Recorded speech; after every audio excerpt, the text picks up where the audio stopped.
one further observation on the last point.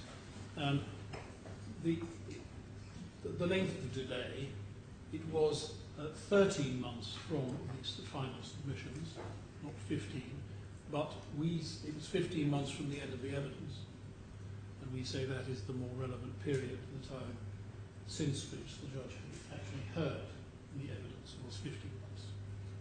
But just in case there's any doubt about that. Well, I now can deal, I think, quite shortly with how my challenges to the findings of fact impinge. We don't say that it's necessary for all the findings of fact to be overturned, but only certain specific matters. And we deal with that in paragraph 50 of our skeleton argument, if I may take you to that, where we say the particular points in question. Under the heading grounds 1 to 2 and 1 to 7, so these are set out in our grounds of appeal, consequential findings 2 to 7. Now the first of those, paragraph 50.1, finding 2, this is not really quite a full answer. I would like to say a bit more about that. We say that the first defendant recorded information in client profiles, the AGCs, and other contemporaneous documentation which was incorrect and backdated. Now, the important part of that, as is going to emerge when we come to this part of the case, we say, on our case, is that where the judge was clearly wrong on his fact-finding and can be shown to be clearly wrong on the evidence that he had in front of him, was where he found that the claimants were not, in fact, clients. In fact, they did not satisfy the requirements of being a client. That is the key point. We say that the evidence was all one way on that, and the judge could only have found, properly addressing himself on the facts, that they were in fact clients, even if we had misestimated them as such. I haven't developed that yet at all, but that's where that would go. So it's more the incorrect than the backdated point there. The second point, again to be developed later, the question of specific or generic advice. The next point, finding 4, 50.3, is the main one, the point about investment objectives, where in fact we have, I'm not going to read them now, but we have at paragraphs 50, 51, we have a lot of points which are in fact now, I hope, all incorporated in our Schedule A, which I've shown you, as to why, as you saw, in that particular respect, the judge made findings that were inconsistent with the contemporaneous evidence. So that's a major area. Then findings 5, 6 and 7 are all really the same. These are all evidence as to what advice was given. I have to say it's finding 4 and possibly also finding 2 in 50.1 and 50.3, which we say are the main ones. But that is where those are the aspects where the factual problems, if I can put it that way, impinge on what are otherwise essentially legal arguments which we have under those. And that will all become clear, I hope, in due course. So that just leaves item 8, which is a slightly different point which I need just to spend a moment on. The role of Mr. Taha. Now we say that it was important to have a proper understanding of the role of Mr. Taha. We say was plainly acting as the investment advisor or financial advisor to all of the claimants and was a very important, played a very important role between the claimants and my clients, and that the judge has wholly wrongly, we say, misinterpreted Mr. Taha's role in the way we set out in our paragraph 54 and 55. And I just want to give a little bit of meat to that. If you look at 55.3 of our skeleton, we say 55.2 and 3, if the judge had properly considered the issue of what Mr. Taha's role was, he could only have concluded, in fact, Mr. Taha's role as financial advisor did involve advice on investments generally and on structured financial products in particular. Only such a finding would have been consistent with the contemporaneous documents, which demonstrated, and we say what they demonstrated. Most of that is self-explanatory, but some of those references in 55.3, I would just like to show you, I think just 4 documents. First of all, H1, please.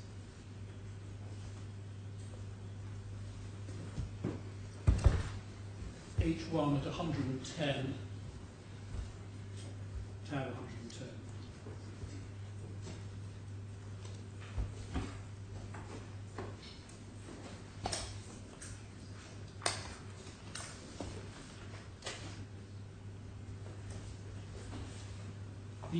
These which I'm going to show you 4 of those references when they're set out. They all show that Mr. Taha was the driving force behind the claimant's investments, that Mr. Nair and Taha communicated regularly with respect to the investments, and in many emails it can be seen that Mr. Taha was the driving force. So the first of those I want to show you is at 100. Well, I don't think I need to show you the first one or the second. Well, the first one I want to show you is at 120. I might go to that. I'm just picking up what I submitted the best ones here in this series. 120, page 06364, from Mr. Taha. When did the first purchase take place? The actual purchase was June, I think. June the 26th. That was when the final account was opened and the actual deal went through. It was in the course of gestation from May through meetings in May, and particularly in June 22nd. I think it was only finalised shortly before that. And then the second tranche started in June and went through into July. So could I just show you page 06364, Tuesday the 5th of June. Hello Sharad, following on our telephone conversation, please be informed that up till now I did not receive the requested information from your good self. Again, you are kindly requested to send me as soon as possible the following numerical example using the same equation mentioned in the product, the form of the product in which we will sign for both Mr. Rafed and his mother, clear definition of the capital protection to be presented to Mr. Rafed, state exactly that what are the expected proceeds from the liquidation before or after at the maturity. I've shown you certain other documents already. But I mean, on your case, that's a rather strange question from somebody who, on your case, has had the answer put in front of his nose. Sorry, on the stage, he's received a whole series of absolutely obvious explanations of how the product works. Well, they're obvious as to how there was a capital guarantee of 100%. That's what I was saying. There's very little difference between the formulation of the product when first presented and the formulation of the product that's finally entered into. But maybe I'm wrong about that. Anyway, there we are, right. So he asked these questions. Anyway, this is showing how he's absolutely upfront in relation and taking the lead in relation to this. And the next is 121. From Sharad now, 5th of June. Dear Allah, please find both the term sheets with numerical examples of the formula. Mr. Rafed and his mother will have to sign the attached term sheets and investment confirmation forms for executing investments. Then I could ask you to put away H1 and go to H2, please.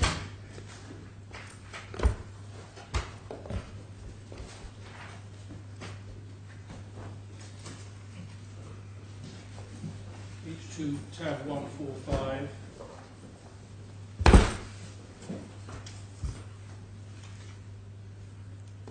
This is on the 3rd of July 2007. The document that I refer to, which has got Mr. Taha's working, is the 11th of July. Can I just find again what that was? Just probably in danger of causing confusion here.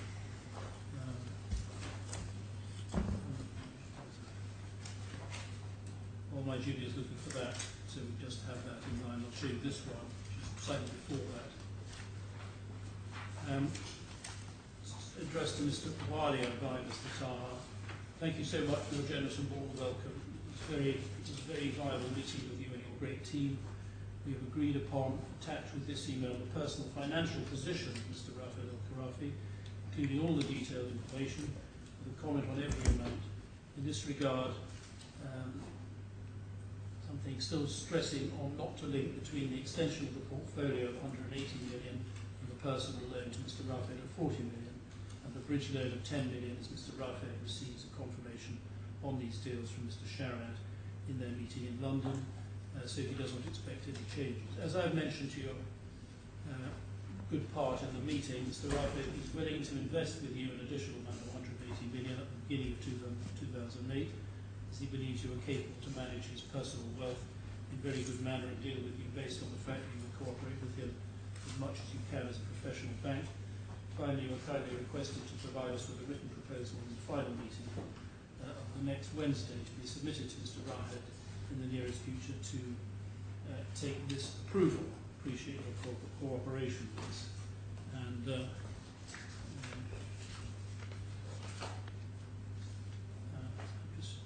you should just give me a moment. I wrote a note to myself and just chase it up.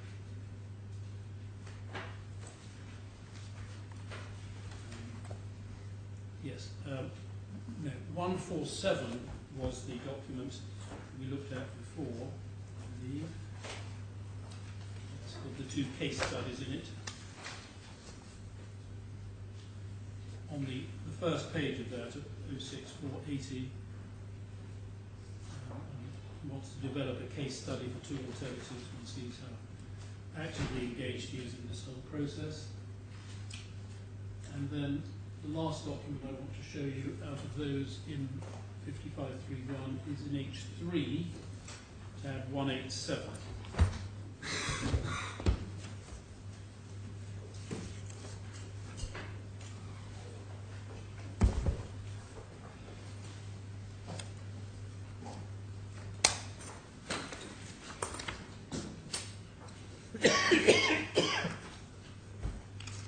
I show you this just to show that he was just as much involved in the C3. This is Rifai's investments as he was in the others in the beginning of 2008.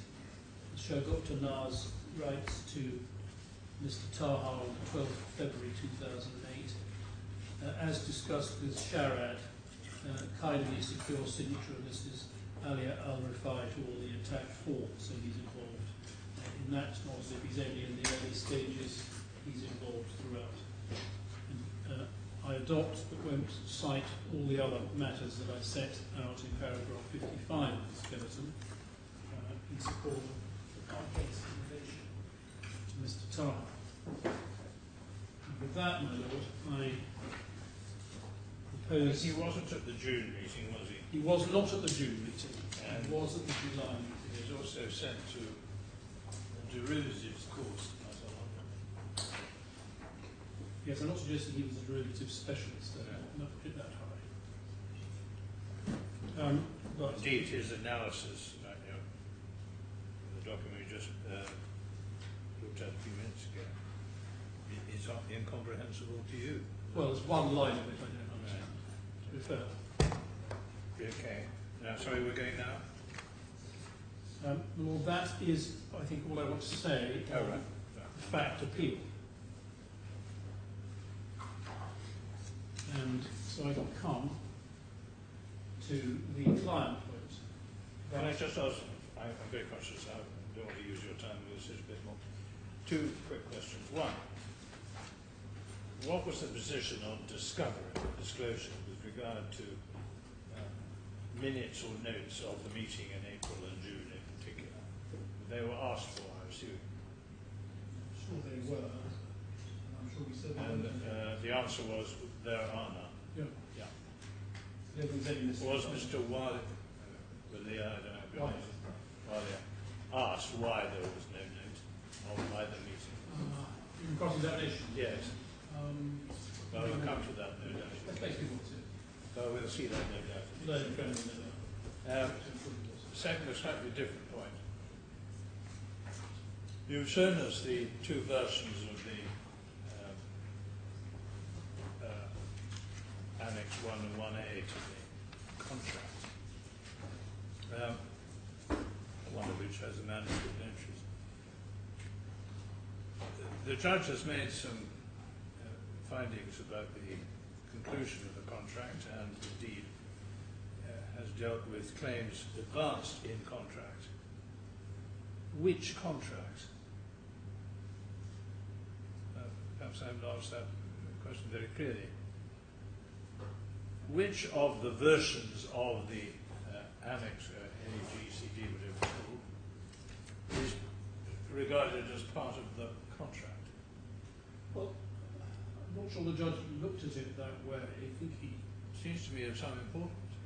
because he's accepted that in, for instance, we come to this, which we'll do a bit later, we come to the clean version, if I call it that, of Annex 1, that didn't have anything in it. It did nevertheless have their signature, Yeah. and he accepts that that was contractually binding signature. Right. That is the contract. Even though, whether the tick was there or not. Well, as I understand, common ground the tick was not there. Whether it was or not, he still thought it was a contract, which Right. says that they were bound by their signature to the terms of what was in the rest of Annex 1, particularly subparagraph 7 and 11. Right. Well, that's an important question. Yeah. Okay. So I So don't think he looked at it on the the contract does not include the manuscript entries. Well, I wouldn't put it that way, but I don't know. Just asking. I would whether say it was a it's fact just as much a contract whether that's there or not doesn't make it any more or less a contract. No, all I tried to identify what is the written contract. Anyway, there we are. So some interest in me. No, Lord, I will bear that in mind. I think that we'll come back to that more than Okay. once. Right. Sorry. No, you're going on to client. I'm going on to client. It's a change of gear. Yeah. Can I just say this, Lord? I'm doing my best on time, but but I have a point to make. I may struggle to quite finish in my 12 hours, but Mr. Malik has very kindly told me that he may not need his 7 or 8 or 9. Well, all right. You can have demurrage and dispatch if you want. That's all I'm asking. I'm still going to try and get through in the Very 12. good. Okay. But there's no question of any lengthening of the appellant's submissions as a whole. Whatever deal the parties are able to do without my intervention is fine with me. But obviously, if your lordship thought I was wasting time, it wouldn't be terribly, wouldn't be conducive to that. But I'm not going to abuse that kind offer from my own friend. So, it may be that I will now speed up sufficiently. I hope I will. Now, the client point is in some ways unremarkable, in some ways remarkable. It's unremarkable insofar as the judge makes findings of breaches of the regulatory rules, because although we say he was wrong, that this isn't the main gravamen of the point, nor does it of itself take the matter very far. What is really remarkable is the consequence that the judge draws from the failure to comply with the regulatory rules on our part, because he says that effectively means that the contract is illegal. There was no contract, there should have been no deal, there should have been no dealings, and that therefore there should be effectively a restitution of all sums paid back to the claimants that they have lost automatically. Now we say that that is a very remarkable finding and is far too dramatic. And we will cite to the court a recent, very similar case in England where there were very similar failings of a procedural nature. I'm not talking about suitability requirement here at all, but nevertheless the claims failed. But can I just focus on the particular paragraphs of the judgment which I'm saying are, I'm attacking now at this part of my submission. The first one would be paragraph 261.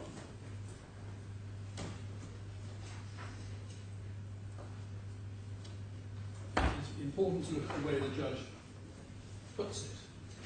He says in 261, it follows from the findings that I have made that I accept the submission advanced on behalf of the claimants that none of Mr. Khorafi, Mrs. Hamad, and Mrs. Rifai could properly have been accepted by Sarasin-Alpen's clients under the court rules.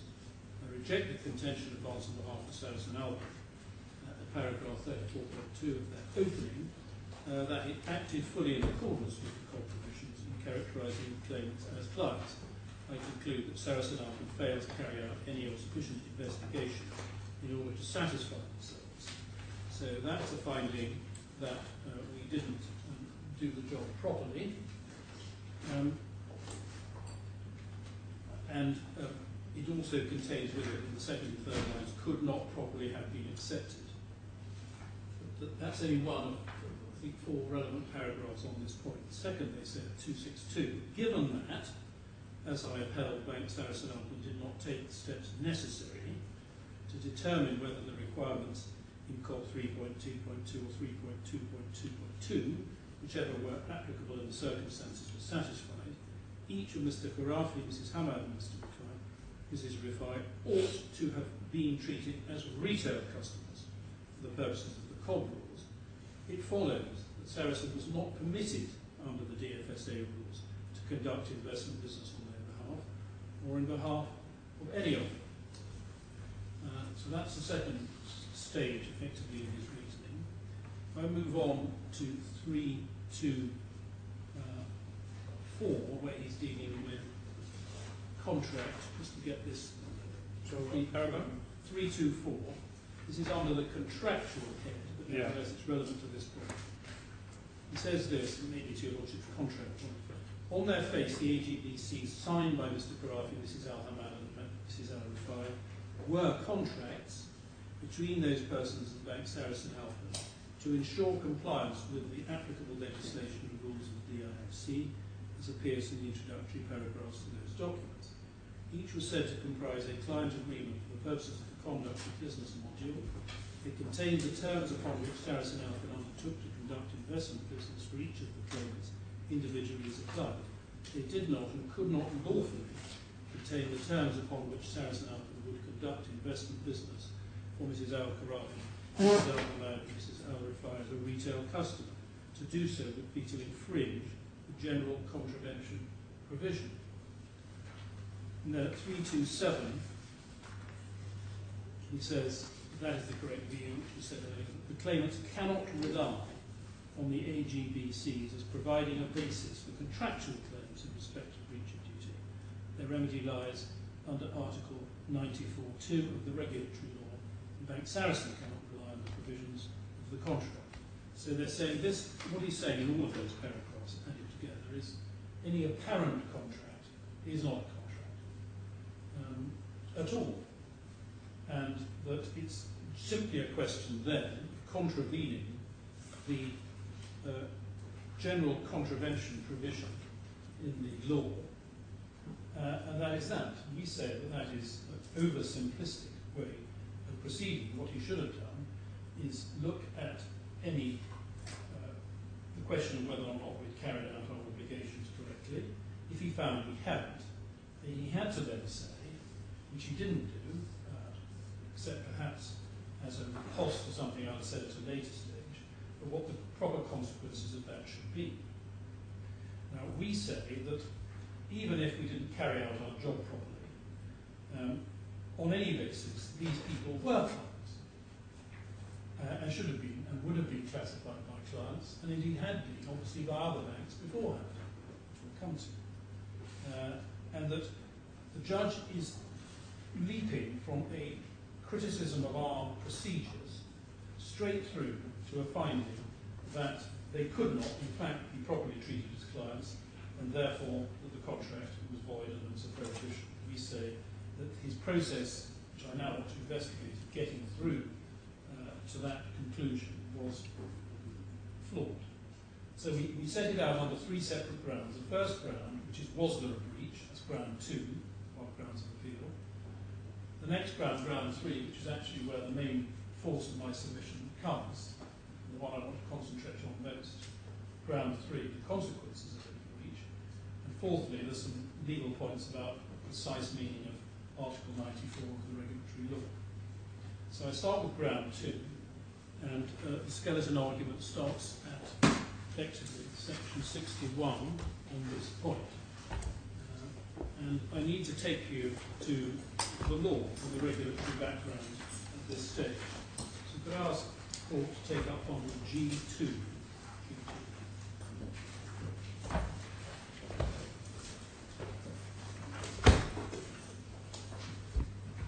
I don't know whether the court has looked at any of this or not. No, actually not.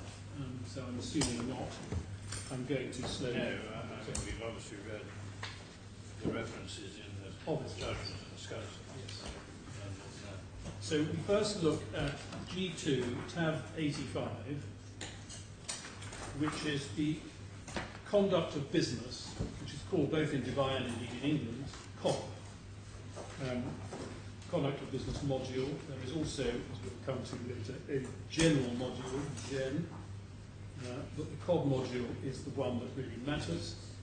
And this is the form of the module as it stood from February 2007 to May 2007.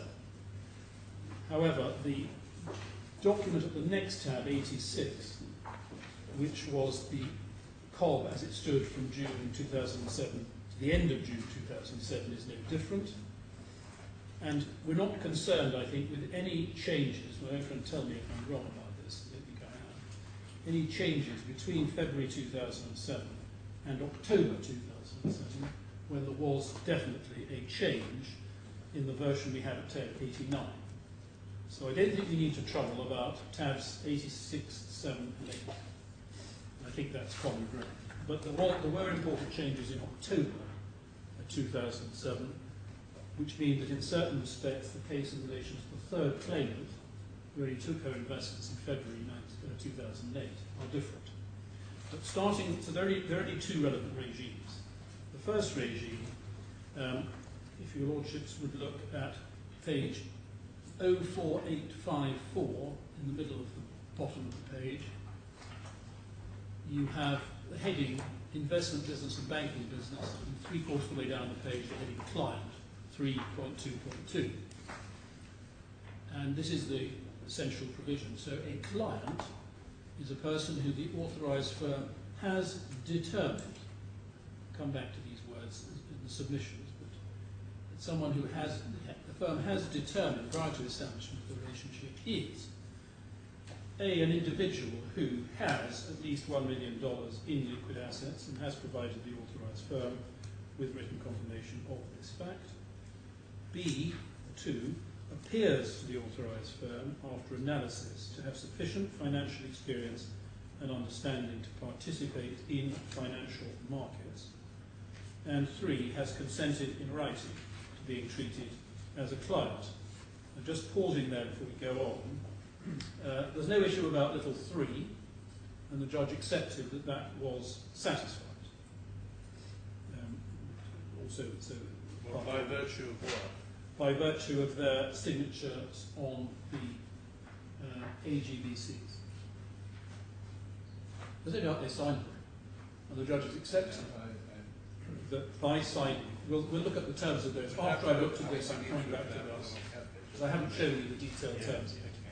But the judge accepts that. The other points, just to make before we move on, is the question is whether or not the firm has determined, doesn't say anything about reasonable steps, which it does in one of the October 2007 versions. It just says has determined, and there are 3 things. 1, it simply has an amount of money. Note also under 2 that the phrase is participate in financial markets. It doesn't say particular parts of the financial markets, just financial markets. We'll come back to that. Now, on the next page, it's only little 2 I think I need to refer to, but you see there are other ways you can be a client other than A, although A is the only one that matters. So 2 says any person who does not meet the criteria in 1 is a retail customer. It explains what the judge has said. And then you have some guidance, which I don't think makes much difference. Liquid assets. For the purposes of 322A1, liquid assets are cash or assets which can be readily converted into cash, including but not limited to marketable securities, government bonds, treasury bills, and notes that mature within 90 days. And then we have three more paragraphs, 324 to 6. 324 is headed analysis. The purpose of 322A2 and B2, an authorised firm must ensure that the analysis includes consideration of each of the following matters. A, the individual's knowledge and understanding of the relevant financial markets, types of investment, and all the risks involved either generally or in relation to the proposed investment. The length of time the individual has been active in relevant financial markets, the frequency of dealing and the extent to which the individual has relied on financial advice from financial institutions, size and nature, transactions, relevant qualifications, composition and size of existing portfolio, any other matters that the authorised firm considers relevant. Then verification systems. The relevant financial market is what? Well, sure. We say the relevant financial markets is financial markets which would include investments in bonds, equities, and indeed these products. My own friend would say, no, it's a much more narrow market dealing only with structured products. But, first question would suggest relevant to the investment that was going to be made. But yes. Okay. Anyway, that's 324. I'll come back to that. Come back to that. Verification systems and controls. An authorised firm must have systems and controls in place to verify prior to undertaking investment business or banking business that a person is a client. Systems and controls must include carrying out appropriate checks. If the person is an individual, those systems and controls must also include obtaining sufficient information to conduct the analysis under 324. And then there's record keeping. I won't read the detail of that. Now, although we are alleged to have been in breach, we are not alleged to have been in breach of 325 or 326 in any pleading, although quite a lot of criticism has been directed. There is no pleaded case, never has been. And this is one reason why certain discovery applications were not acceded to by the judge. That may or may not matter. Now that's the rule as it stood until October 2007. Can I now ask you to go in this bundle to tab 89 of the last slide, to see what changes came in at that stage, page 05315. Subject to a client is a person who the authorised firm has determined prior to the establishment of the relationship is an individual who, so far it's the same, has at least 1 million in liquid assets, appears to the authorised firm after analysis of sufficient financial experience and understanding to participate in the financial markets, and has consented, so it's in the same terms as it was in before, so far. But what is new is subparagraph 2 on the next page, 05317. It now says this: for the purpose only of giving advice of the kind specified in B, or the making of arrangements of the case specified in B1 and then B2, the client is the person who appears to the authorised firm on reasonable grounds, those words only coming in this context, to be an individual who has at least 1 million in liquid assets, or an undertaking. In other words, the requirement to have experience in 3221A(2) is not present for that purpose. It's only, I don't think the undertaking matters. So there is only an asset requirement, liquid asset requirement. There is not an experience requirement for such a person. Now, what then is the advice of the kind specified in B1 or the making arrangements as specified in B2? It is, as B says, B1, the advice is limited to generic advice as defined under Gen 211, etc. And I'm not going to deal at the moment with what is generic advice, but it will come to that in due course. It's enough to know, for present purposes, that if it was generic advice, then that would trigger this lower requirement, although there are need for reasonable grounds on this occasion, assets but not experience. And the other is B2. The arrangements are defined by Gen 29.1, the limit of the making of a refer. I don't believe that's relevant. don't believe my own friend relies on it. Tell me if he does, I don't think he does. Any person who does not meet the criteria 1 and 2 is a retail customer. Now, this is relevant just to lay down mine for now. We'll come to it a little bit later on. For Mrs. Rifai, the third claimant, we say the only advice that she got or was ever going to get would be generic advice. And if that's right, which of course the judge is against us on that, but if we're right on that, then there wouldn't be any requirement in her case to investigate whether or not she had the experience requirement, but only the asset requirement. So that is the difference. And we still have 3, 2, 3, 4, 5 and 6, which are in much the same terms as before. So that's the main difference. But for the rest of my submissions, at least for this afternoon, I'm going to be dealing with the first 2 claimants and the first version of the rules. For the moment, you can put away, and we'll certainly have to have that one back later. Can I now show you again, but in more detail, the AGBCs back in bundle H1.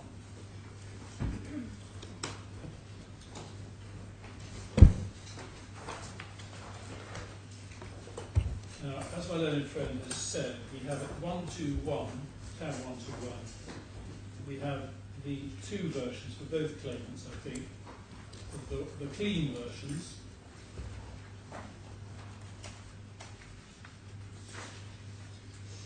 And so H1, 121. Each 1, 121. No, I have it as 121A, if that's... Oh, so sorry. Yeah. Your note is right. It is 121A. Yeah. It's my fault. 121A. Yeah. Thank you. So the first document is Mr. Khorafi. His name is there in type. And so it's common ground that the manuscript in the name of the client is a Khorafi camp amendment. I don't think it's common ground, no. Ah. Is it? Maybe it is. Maybe it is a common ground. Yes, I think correct.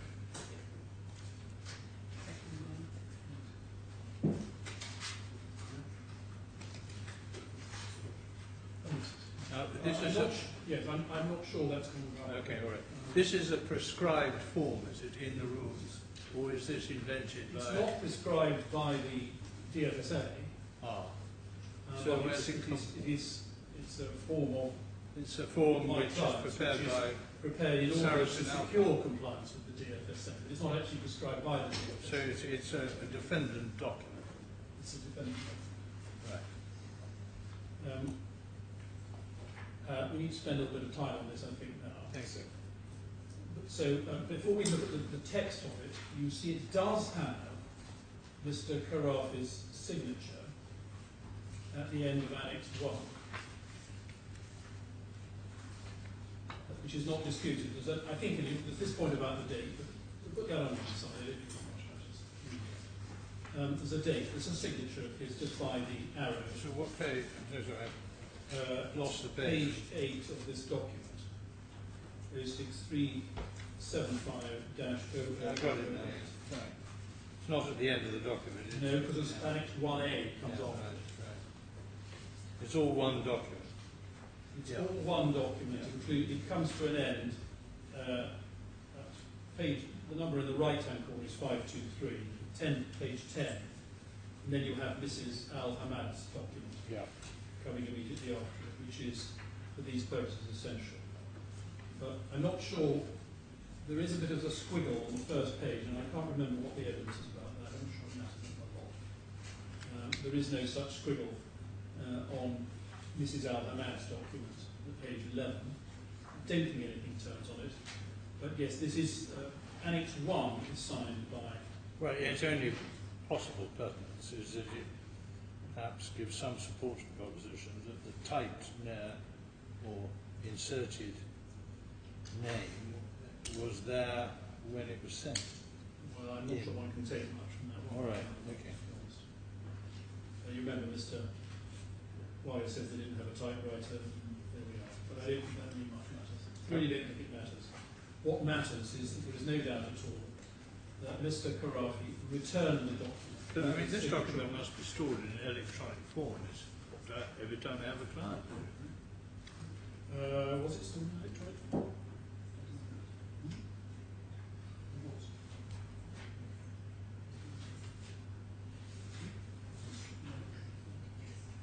Yes, it was. That's what it was. So a typewriter point is rather irrelevant, isn't it? Well, because somebody has typed that. I mean, that can't be word processing. With That's the right. computer. That's not No, I see. word processing typewriter. That's what the point was while it was. No, I see. He says that, which is not the word processing at all. It's a typewriter that's done. I mean, knows that. Okay, I accept that. I don't think an auditor needs to necessarily accept it, because I think at the end of the day, it doesn't really matter. But I have to say, except insofar as I can say, since computers can produce any form of TypeScript, I'm slightly surprised by that. But anyway, on we go. No, I think his point was that's done by a typewriter, not by a word processor. That's his point. But anyway, I don't think that's terribly relevant at the end of the day. What is relevant is that Mr. Khorafi has signed Annex 1. Yes. But not Annex 2, or indeed Annex 2 is completely blank. Annex 1A is completely blank. Yeah. So I now go and look at the document in a bit more detail. Yeah. I find my copy of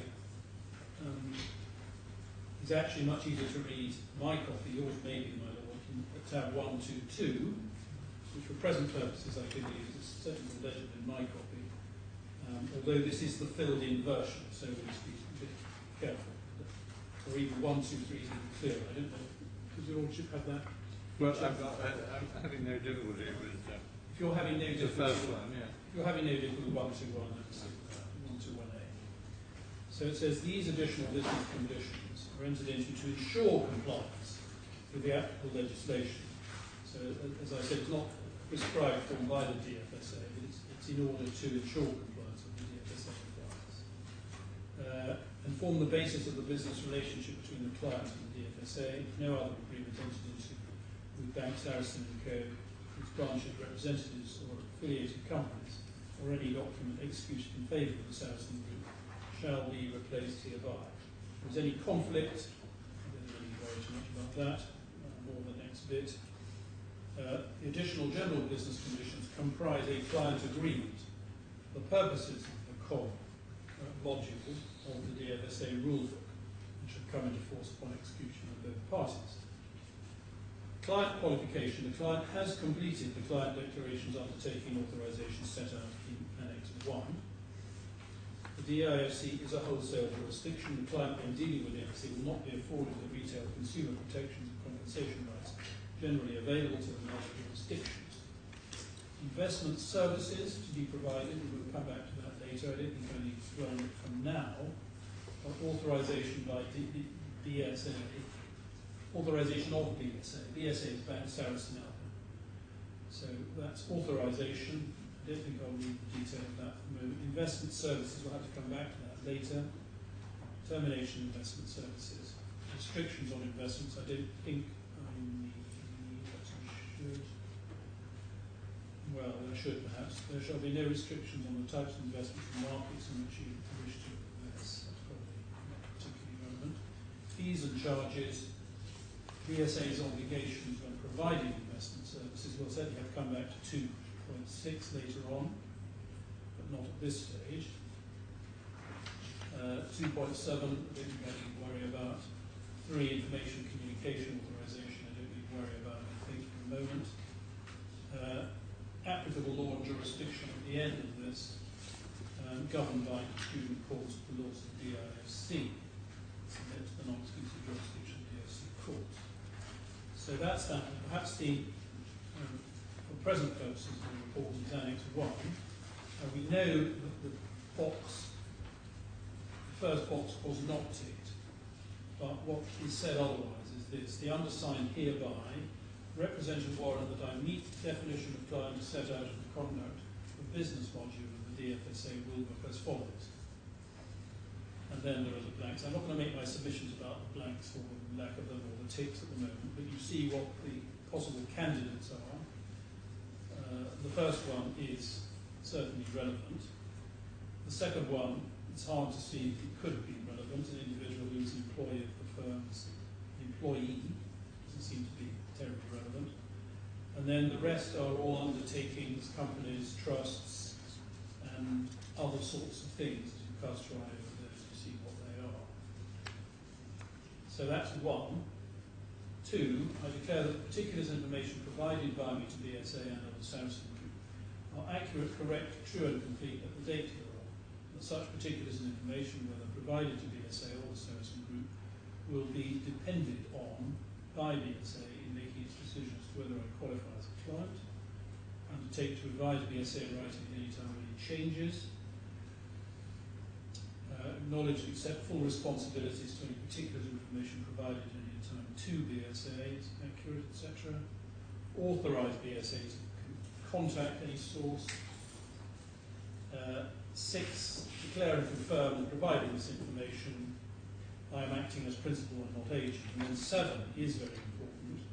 Declare and further consent to being treated as a client under the laws and regulations of the DFC and confirm that I understand that by making this declaration and giving this consent, I will not be afforded the retail protection, customer protection and compensation rights that may generally be available to me in other jurisdictions. I'll come back to 7. I'll just finish off before coming back to it. I don't think 7, 8, 9 or 10 is relevant, unless my friend thinks they are.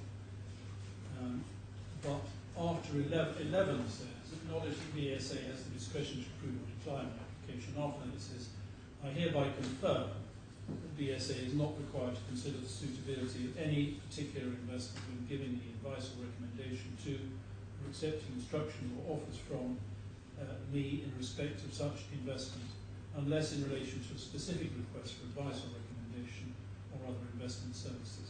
I have supplied to BSA specific information on my situation or requirements for that investment and requested specifically that these be taken into account when BSA is preparing such advice or recommendations or accepting instructions of others. There's no doubt that was signed by Mr. Khorafi and indeed by Mrs. Hamad when they had been signed, when they returned them to Bank Sarasin. And the important one is 7. So it's 2 things, in fact, that's being said here. The judge accepted that this was effective. Declare and consent to being treated as a client under the laws and regulations and confirm that I understand, etc., what the effect of that is. Now, to anticipate my submissions a little later on, I'm going to say whichever box you're filling in, they are plainly accepting that they're clients. They're accepting that they're to be treated as clients and they're consenting to be treated as clients. Well, there is an inconsistency, isn't there?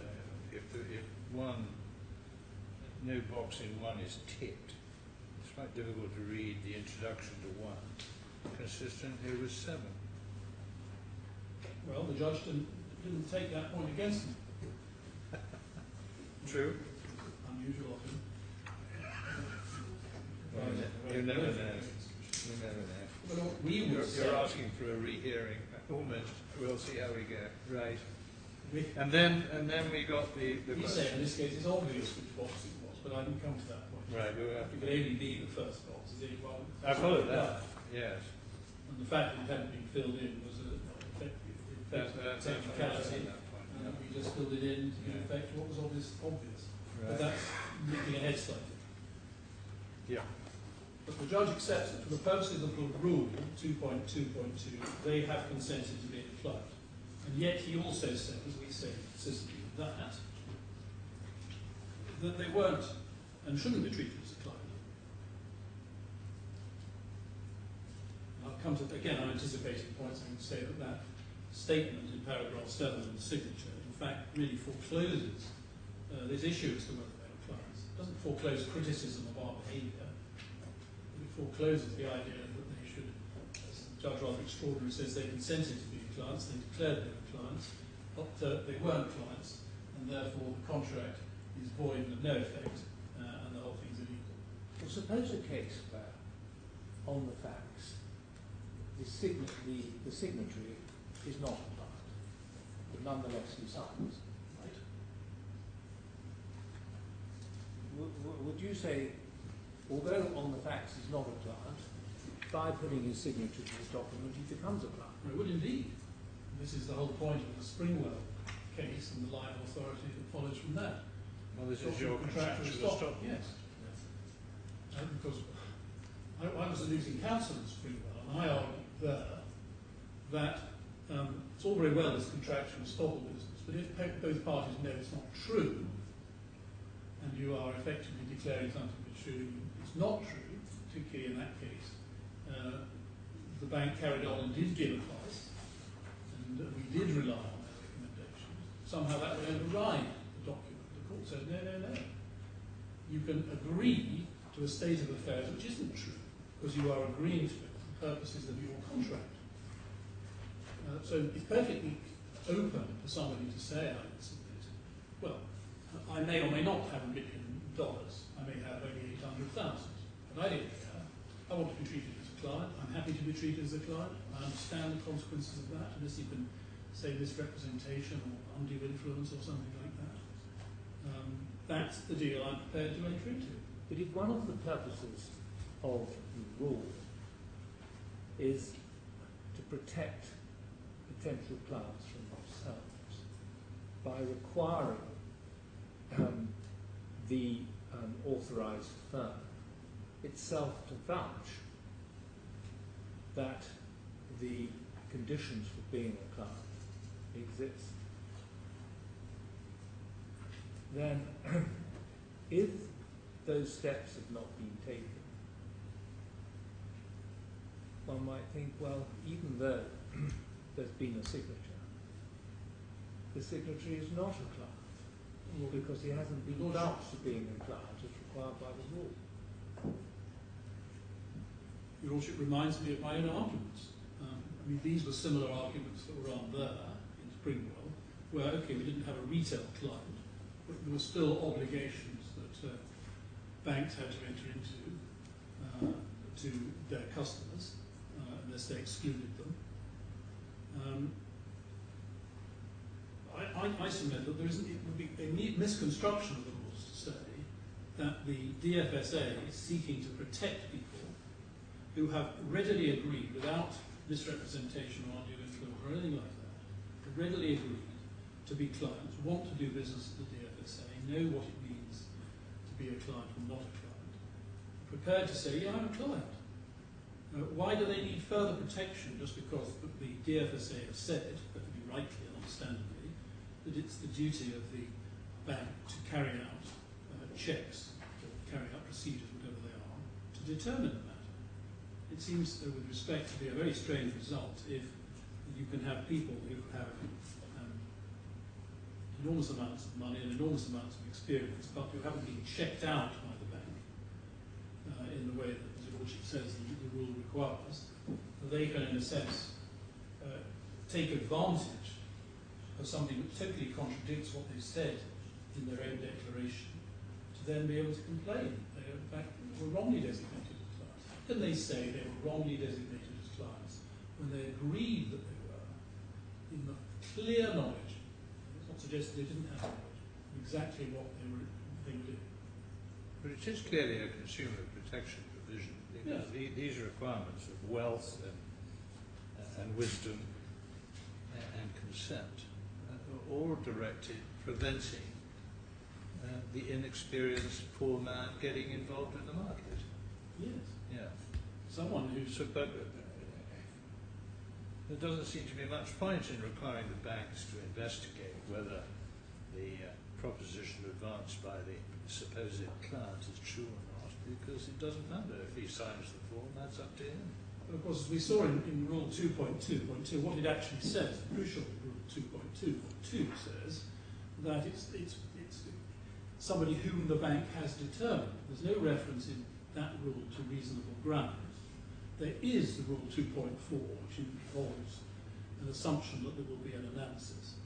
But the actually vital Rule 2.2.2 simply says that the bank must determine that they are a client in one or other way. And this form is intended to assist, if not to conclude the obligation on the part of this organisation, one to take that task. I mean, that's what the whole point of Annex 1 and Annex 1A, isn't it? But they don't only consent to being a client, they agree that they are a client. No, I follow that, but I mean, the whole point of Annex 1 and Annex 1A is to allow the bank to make that determination and to have a record of it. Yes. Yeah. Yes. Anyway, Anyway, I'm sorry, we're interrupting you far too much. I do apologise. Taken out of order. But, Sorry, we finished Annex. I think for the moment One. we finished the AGBC. Yes. Annex 2 isn't quite so. Annex 1A isn't quite so central to these To submissions. this point, no. Anyway, Well, but I'm not forgetting them. But they're there. I'm going to come back. right. Now, the first point we made, I'm going to come to contractual estoppel, but that's only one of the points. Yes. The first point we make is in skeleton paragraph 67.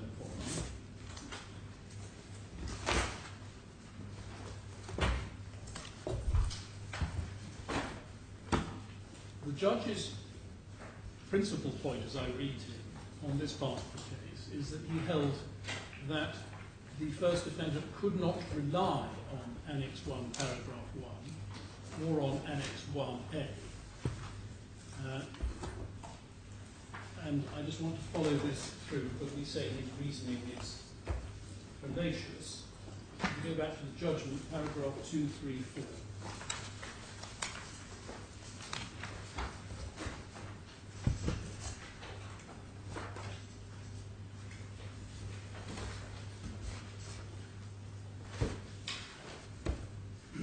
Now he says at 234, I should just say there's a very helpful table which we haven't really put in the judgment at 232, where he sets out in readily understandable type form what is in the 3 Annex 1As, which otherwise is very difficult to read. It's all manuscript. It's very difficult. So just for your Lordship's guidance, that's a very helpful table. Yes.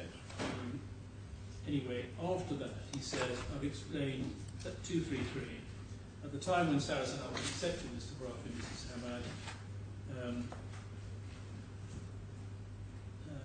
as clients, COB Rule 3221A defined the client being an individual as a person who the authorised firm had determined prior to the establishment relationship had at least $1 million in liquid assets and provided the authorised firm with written confirmation of that fact, appeared to the authorised firm after analysis to have sufficient financial experience and had consented in writing to be treated as a client. The client who didn't meet these was a retail customer. And then he says, on the evidence before the court, Sarasin-Alpen cannot rely on paragraph 1 of Annex 1 or on Annex 1A of the AGBCs in order to establish that it determined before accepting Mr. Al-Khorafi or Mrs. Al-Hamad as a client that the criteria set out in COG 32221A had been met. The AGBC signed by Mr. Al-Khorafi and Mrs. Al-Hamad in the form in which those documents returned contain no confirmation that either Mr. Al-Khorafi or Mrs. Al-Hamad had at least $1 million in liquid assets and contain no information on the basis on which it could be determined that either of them had sufficient financial experience and understanding to participate in financial markets. The AGBCs contain no such confirmation or information because neither of them had ticked the first of any of the boxes and neither of them had answered the questions posed in Annex 1A. So that's the first.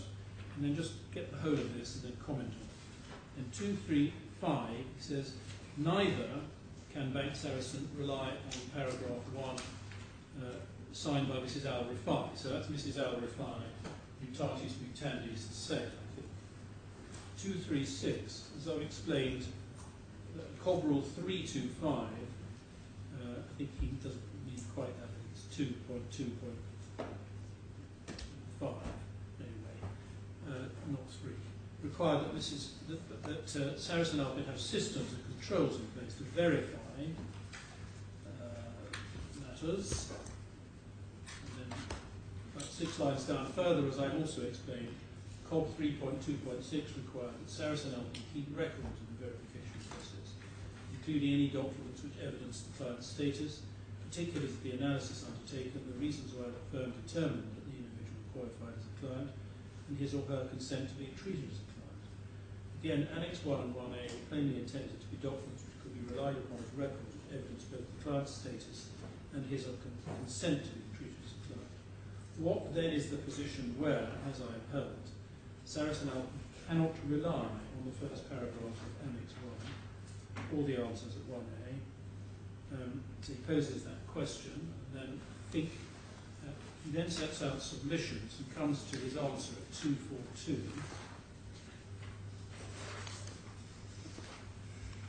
It can be seen that, in advancing the submission set out above, Sarasin-Alpen seeks to rely on the declarations in paragraph 1 of Annex 1, and perhaps on the answer to question 5 in Annex 1A, of the AGPC signed by Mr. Abdel and Mrs. Hamad.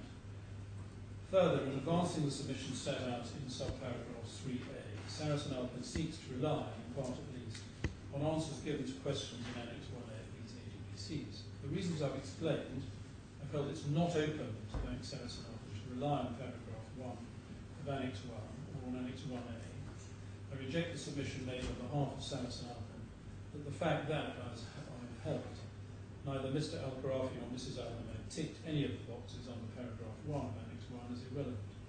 In particular, I do not accept the submission that on any view she was declaring by Annex 1 that he was a client by one of the definitions of client contained in COB. I'll come back to that in a moment, and he finds that against me. True analysis is that in the circumstances that the signatory ticked none of the boxes, he or she cannot be taken to have made any declaration under that paragraph 1. The position is the same insofar as Sarasin-Alpen seeks to rely on the declaration, paragraph 1 of Annex 1 of the AGPCs, in advancing the submission set out in 4 of the previous paragraphs. So the judge seems to be saying this: we can't rely on paragraph 1 of Annex A, although he does accept we can rely on paragraph 7 of Annex 1. And we say, I'll just deal with that first, is a curious and wrong conclusion. Getting back to it, 1A of Bundle H. You say there's no, he doesn't explain why we can't rely on it, he just says it several times.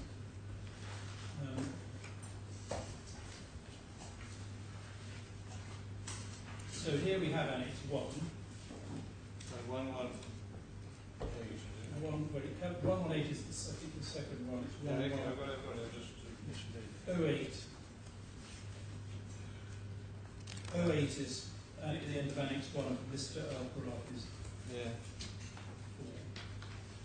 Now, so looking at it as a whole, I, the undersigned, hereby do various things. Leave one out for the moment. 2, 3, 4, 5, 6, 7, 8, 9, 10, and 11 present, even the judge seems to think, and certainly number 7, I can't see it's different to the others, no problem in saying that they are agreed to by Mr. Khorafi through his signature. Nevertheless, the judge says, when we go back to 1, but because the box wasn't ticked, therefore, we can't rely on that paragraph at all. We can't rely on a representation warranty that he meets the representation of the client. With respect, that is simply wrong. Why does one need necessarily, if there is no doubt about it, to have filled in one of those boxes? Because what he said is he represents that he meets the definition of client. He is a client. It does say please tick the appropriate box, and no doubt that should have been done. But there was only one box that he could possibly have ticked, which could possibly apply to him, because none of the others can possibly apply.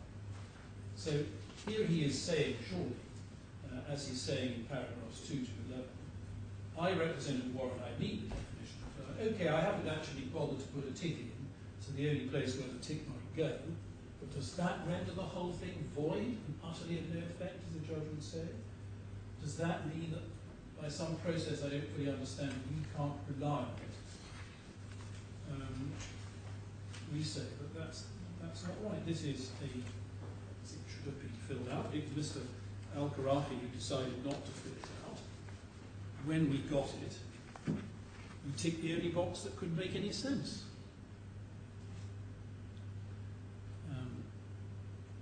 And if I just follow the skeleton on this just for a moment, paragraph 67 to 69, we say in paragraph 68, the judge doesn't give any reason for reaching his conclusion that we could not rely on it. And we say it was wrong. There was a non sequitur. It's not understood what he meant by this. If it's presumed he meant that as a matter of construction, because the forms were returned with Annex 1, paragraph 1, of Annex 1A not filled in, these provisions must be treated as entirely deleted, and I would add the words or ineffective, then such unspoken and unreasoned analysis is, we say, wrong. The information recorded by the first defendant came from what the claimants or their agent, Mr. Turner, was told by the first defendant. And that's moving on to something else, right? Well, he seems to be assuming that the relevant form is the one that was filled in, rather than the blank one, isn't it? No, yes. Yes. But not easy, is it? no. Yes, your Lordship is right. The point in 69 is a different one. It's a point I take, but it's different. A different one. But then one comes on quite quickly to the point in paragraph 70, which is in a sense I've been anticipating already. In any event, the other terms and the surrounding circumstances enable one to conclude which box of Annex 1 the parties intended to apply, namely the first one. I mean, what if someone stood by Mr. Khorafi's shoulder when he signs this, and he says, well, I'm agreeing to be treated as a client. I declare that I am a client, but I haven't filled in one of these boxes. Which box applies to me? It would be obvious. He said, of course, it's the first one. Only the first was capable of being applicable to the claimants. There was only one other box that concerned individuals, and that was employees. I don't think one gains anything from looking at the case of Liverpool and Walton. I wasn't going to take you to that, but the Lordships have the point for what it's worth without looking at that case. And is box 1 sufficient for your needs, or does one also have to find some acceptance as to investment experience, if I can put it that way, or sufficient knowledge to participate in? I would say not, because this stage in the argument we're concerned with whether they have. So perhaps I can't make this point fully without my contractual estoppel point. But it is the contractual estoppel point. I It do doesn't say- matter what I he say- was worth. Doesn't matter. sorry, what? It doesn't matter what he was worth, and it doesn't matter what he knew. He signed the document. Yeah, I mean the point the judge is making here is he didn't sign, he didn't tick a box, and therefore we can't rely on paragraph 1 in any form. Yes, but I have some trouble following his proposition. You can't rely on the box area, but you can rely on paragraph 7.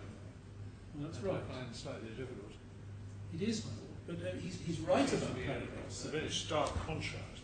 He's right about paragraph 7, and it's a very strange result if the mere omission to put a tick in the only possible place where the tick could go renders the whole thing a complete nullity. Because what he's saying is can't rely on it. That's what it seems by his repeated reference to can't rely. And we submit that this isn't right. Now, the point in 69 is a different point, but I make that. And 70 I've mentioned. There are other ways of putting the same point, which really probably all come round to the same, but anyway, 71 is a slightly different way of putting it. You say the claimant's signatures on each of page 8 at the end of Annex 1. The judge correctly made no suggestion to the other paragraphs, and I think I've made that point. That's really the paragraph 7 point. So I don't think that adds anything to what I've already said. 72, to the extent necessary, the first defendant relies on the principle where the words of a contract capable of two meanings, one of which is lawful and the other unlawful, the form of construction should be preferred, and I do suggest that the first defendant's construction meant that the first defendant's agreement pursuant to the Act was lawful, whereas the claimant's construction means the whole thing is unlawful. And if the court is in doubt, it should prefer the construction which renders it lawful rather than unlawful. 73, alternatively, the correct construction of Annex 1, Paragraph 1, which is certainly one way I put the case, no box having been ticked. So the claimants were acknowledging that they were clients by whichever route in SCOB, I think I got that Notice 3.2.2 applied, by signing the AGPC as the only possible sensible construction that they were clients. And that is the point that the judge in the passage I read out, paragraph 242, I read that, he rejected that specifically. So we say this could not rely is not an answer. We say we could rely on the whole of the AGPCs, and we can certainly rely, even in the first version, unfolded by us thereafter, to the extent that we need to for present purposes. So I think I've developed that point as far as it will go. Well, given that he accepts paragraph 7, all this seems a bit by the by. Yes. Yeah? Well, can I then say a bit more about contractual estoppels? Yes. Can I maybe there may be slight cross purposes on this point about paragraph 7, my lord.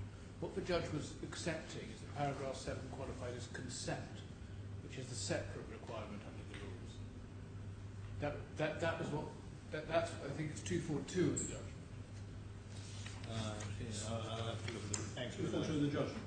Yes. So the rules have the three requirements. It's not warranting he is a client, but accepting He's consenting exactly. Exactly. But that's what the judge is saying. That doesn't help at all, because what the judge is saying is that Rule 7, Paragraph 7 is effective.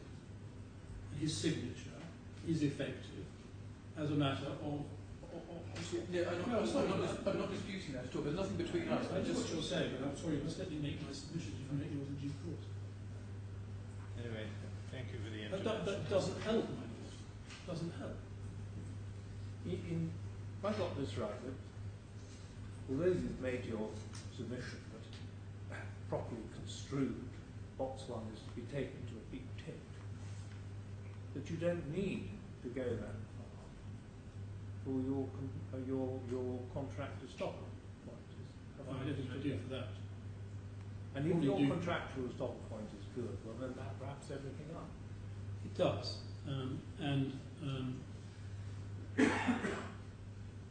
Can I just deal then with what I say about contractual estoppel? Some of them, your lordships will, I'm sure, be very familiar with the Springwell case. But can I just cite 2 paragraphs of it, if I might?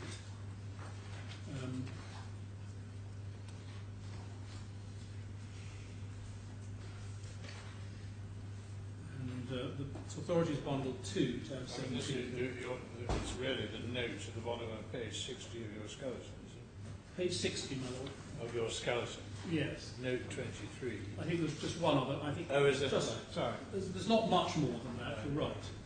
But this is a point that I do place some reliance on, so I'd just like to take it to. It's not a long passage. Authorities Bundle 2, tab 17. It has it folded to itself.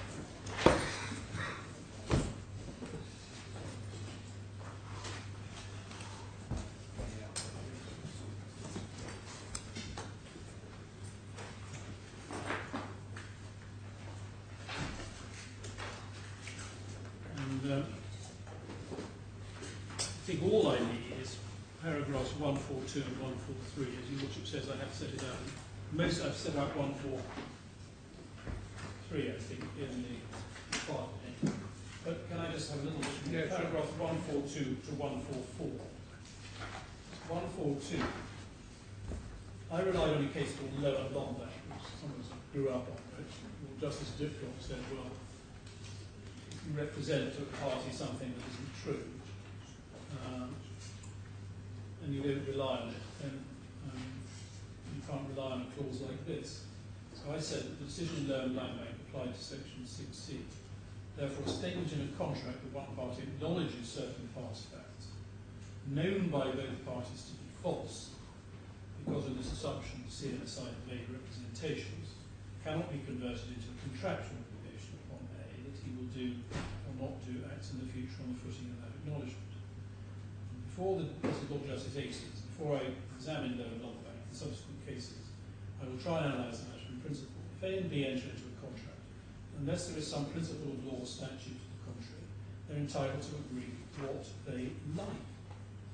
Unless loan land bank is authority to the contrary, there is no legal principle that states that parties cannot agree to assume that a certain state of affairs is the case at the time the contract is concluded or has been so in the past, even if that is not the case, so that the contract is made upon the basis that the present or past facts are as stated and agreed by the parties.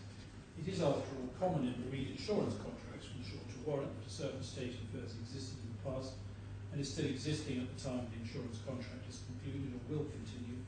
For example, the nationality of a ship wasn't as British or that a ship wasn't as in class with their classification society. Ship owner may know that these things are not the case. The insurer may have suspicions that they're not the case. The parties agree that for the purposes of the insurance contract, the facts as warranted by the insured are as he has stated them to be. The conclusive evidence clause in the sale contract, it is that a report on, for example, the amount or condition of a commodity sold under a contract between A and B shall be conclusive evidence that the matter stated in the report is to the same effect. The parties are agreeing that the statements in the report shall be the case for the purposes of the contract of sale. The parties cannot go behind this agreement. So in principle, and all this depending on the precise construction of contractual wording, so that's a valuable caveat, I would say that A and B can agree that A has made no pre-contract representations to be about the quality or nature of the financial instrument that A is selling to B. Should it make any difference that both A and B know at and before making the contract that A did in fact make representations, so that the statement that A had not is contrary to what each side knows is the case? Apart from the remarks of Mr. Justice Diplock, as he then was in Levin Lombard, Mr. Brindle did not show us any case that might support the proposition that parties cannot agree that X is the case, even if both know that it is not. I'm unaware of any legal principle to that effect. Any possible exception might be if the particular agreement between A and B on a certain state of affairs concerned contradicts some other specific or more general rule of English public policy. Like Lord Justice Moorpick in the PK case, I see commercial utility in such clauses being enforceable, so the parties know precisely what basis they're entering into their contractual relationship. Standing back from this, and Lord should also be concerned about how the DFSA looks at this and how the DIFC policy should be applied. My Lord Sir David Steers suggested to me, well, what about the customer protection element here? And obviously that's a very valid question. But we say that there is no reason why the DIFC or the DFSA, or whatever, should not be perfectly happy to allow the business in this jurisdiction to be conducted on behalf of people who come here and are very happy, with full knowledge and no misrepresentation or undue influence, to be treated as and regard themselves as clients, even if they're not, or even if were their assets looked at in greater detail, it would turn out that they didn't quite make it to $1 million. If the client is happy to say, I don't care about that, I'm a client, I want to be a client, I want to do business here. I'm a big boy, I can look after myself. I'm not yet a retail client, because that's, if you are actually classified as a retail client, then all sorts of protections come in. You're at the earliest stage, you might be a retail client, you might be a client. But you're a big boy, and you come along, and you sign a document, and you say, I want to do business, I'm a client. What's wrong with that? Why should the court still say, oh, well, you're worried about the consumer protection angle here, because this person, who may or may not be, in fact, worth a great deal of money and have lots of experience, should somehow be able to get out of this. He's been prepared to go forward on this agreed contractual basis. But we should nevertheless protect him from this. But if the regulatory authority is to be taken to have been content with a situation where there is an agreement along the lines that you're postulating, why is that not included in the definition of a client?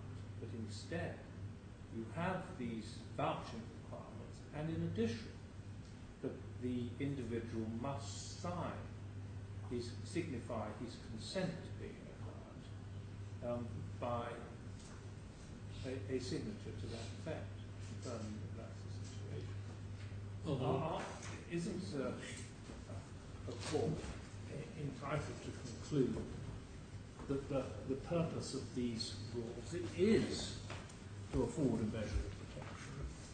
So that there may be a case, for instance, where you have a gung-ho individual who, as far as he's concerned, he's not bothered by this or that. He's prepared to sign up to a representation that he is a client, and he's very foolish.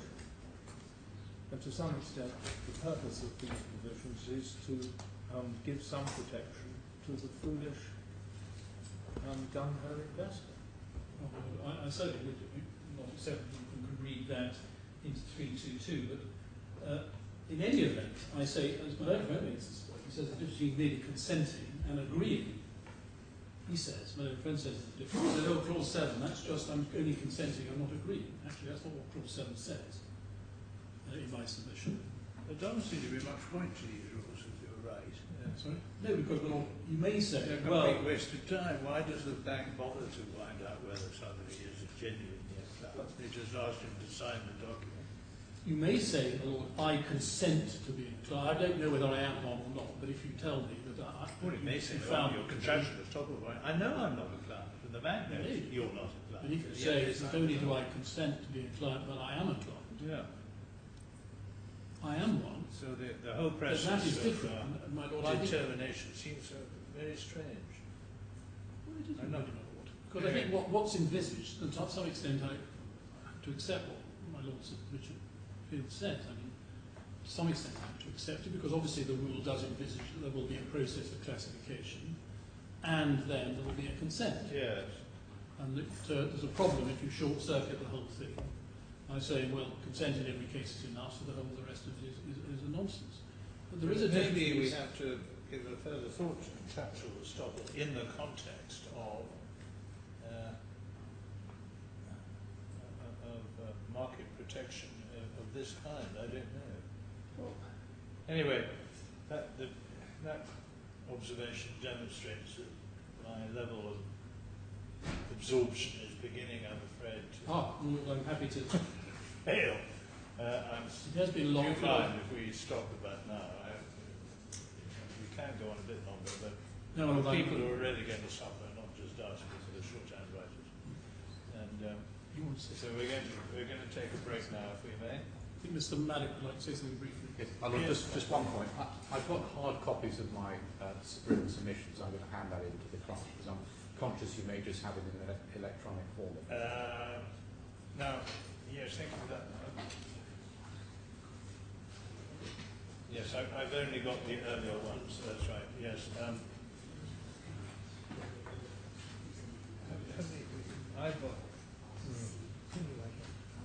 Let me understand, we've got copies of your submission in the bundle, have we? Or have we just been looking at it? So are you saying the second appellate's skeleton, Alia? Yes, but not the supplementary skeleton. Well, I think we're going to get. No, you're getting both sets of supplementaries. Right, okay, thank you. If you could possibly put those in I think a bundle. they are here. Yes. Well, I'd rather have them in a bundle. Yes, that's what I said too. Thank you very much. We can just get these put in bundles. Yeah, that'd be They're good. here. That'd be very good. Thank you. Right. I will see you.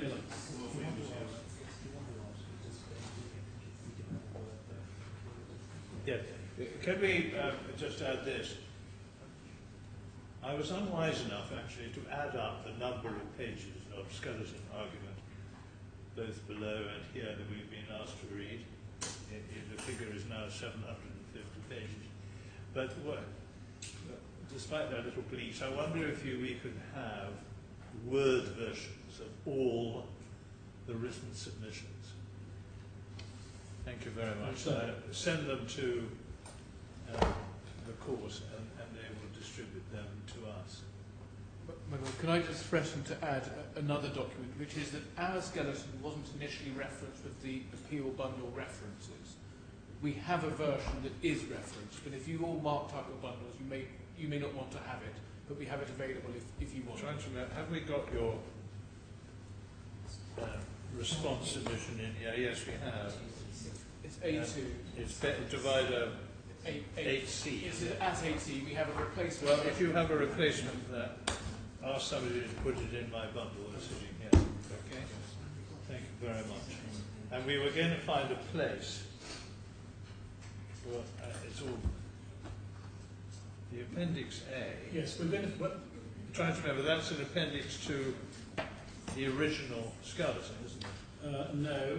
No, that's your supplementary. Supplementary. Yeah, right. Well, So I've got that. I'll take that out for the moment because you're now going to give me a. I'm going to give you a new file. copy. Yeah. It should be a file which will include our supplemental Thank you very much. skeleton, Well, and I think The claim of skeleton argument in answer is open on my desk. If somebody would like to replace it, I'm very happy for them to do that. And we'll see you tomorrow at 9:30. Thank you. All rise.